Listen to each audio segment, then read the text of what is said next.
meus amores, essa é a videoaula de História do quarto ano e hoje a gente vai falar sobre a independência do Brasil. Muitos portugueses, eles não gostaram quando o Brasil ele foi levado a reino, quando a família real se instalou no Brasil. E os políticos portugueses, eles pretendiam fazer com que o Brasil ele voltasse a ser a colônia de Portugal. Que Portugal tinha com o Brasil uma colônia que eles exploravam, fazer o que quisessem, porque era como se o Brasil fosse parte de Portugal, como se Portugal fosse dono do Brasil. E assim, eles exigiam que Dom Pedro I eles retornasse ao Brasil. Que ele retornasse a Portugal. Dom Pedro I ele não gostou dessa ideia. Ele queria que o Brasil se tornasse reino, né? Como foi proclamado durante a estadia da família real.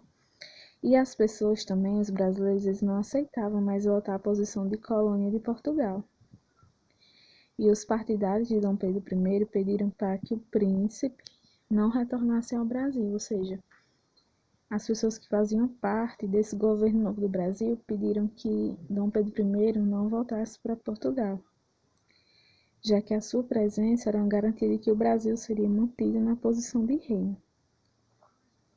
Aí, diante desse impasse de retornar a Portugal, Dom Pedro I, em 9 de janeiro de 1822, proferiu as seguintes palavras: "Como é para o bem de todos e a felicidade geral da nação, estou pronto. Diga ao povo que fico." E esse dia ficou conhecido como o Dia do Fico. Nessa época, havia entre os brasileiros uma campanha política para que o Brasil ficasse independente de Portugal.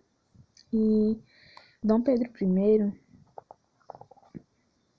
convocou uma Assembleia Constituinte, que essa Assembleia era exclusivamente brasileira.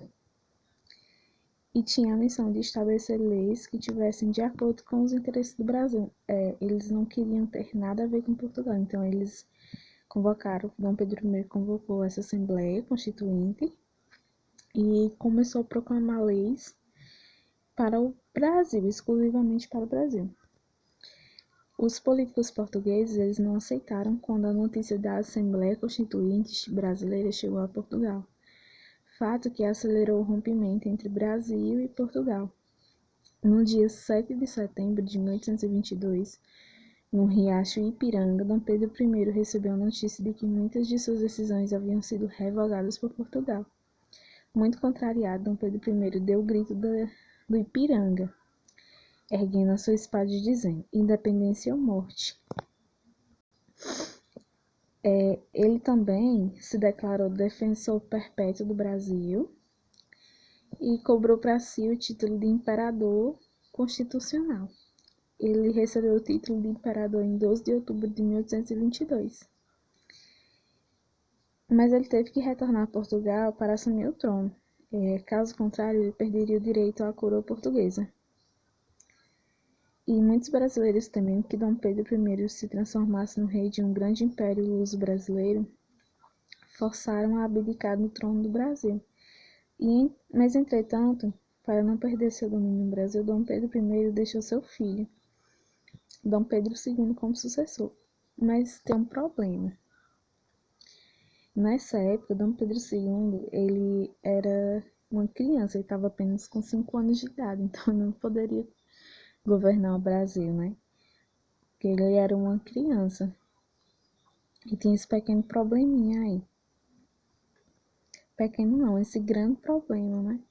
E as pessoas que faziam parte do governo de Dom Pedro I, elas começaram a governar o Brasil juntamente com Dom Pedro II, que era uma criança, mas ele fez isso só para ele não deixar o Brasil sozinho, entre aspas, né? Tem uma pessoa lá para representar ele no governo.